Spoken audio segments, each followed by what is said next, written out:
सभी YouTuber family को राधे राधे नमस्कार प्रणाम करती हूँ। और आप सब कैसे, उम्मीद करते हैं आप सभी दोस्त एकदम अच्छे होंगे। जिस तरह से हम तीनों बहन एकदम स्वस्थ और मस्त जबरदस्त लग रहे हैं। तो बहुत ही सुंदर बेटी विवाह गीत लेकर आई हूँ।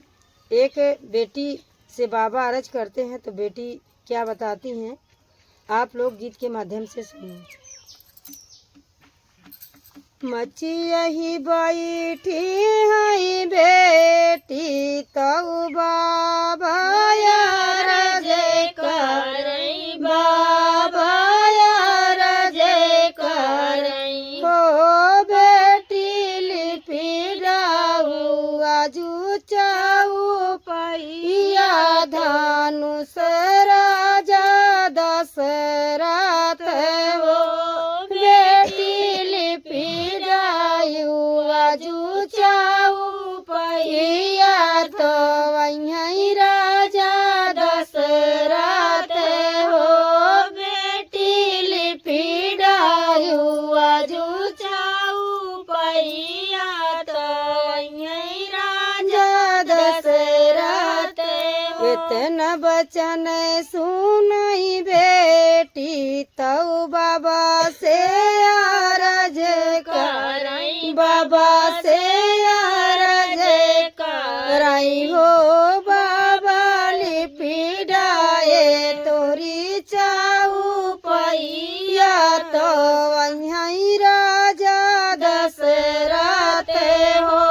बाबा लिपि डाए तोरी चाऊ पैया तो वहीं राजा दशरथ हो। इतना सुनाई जब बाबा ता बेटी से अर्ज करई, बेटी से अर्ज करई हो। बेटी कहे गुना बेदाना माली नानाय नाया सुभरी गावा हो। बेटी कहे गुना बेदाना माली नानाय नाया सुभरी गावे हो। बेटी हम जाने ये गाल गे गाल, ये गाल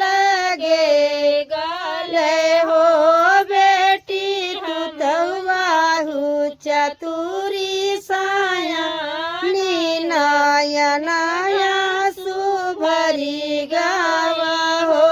बेटी तू तवाहु चतुरी साया नीनाया नाया सुभरी गावा हो। बाबा बर हम का ढूंढिया राजा दशरथ नाय नाया सुभरी गावा हो। बाबा बर ढूंढिया राजा याउर दशरथ नाय नाया सुभरी गावा हो।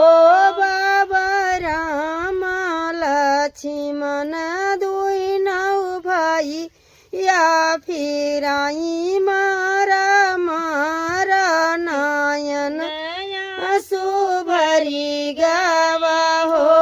बाबा राम लक्ष्मण दुई नौ भाई या फिर आई मारा मारा नायन सुभरी गावा हो।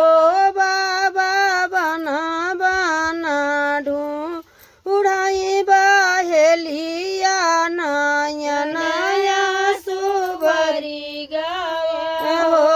बेटी राम लक्ष्मण भगवान नाया नाया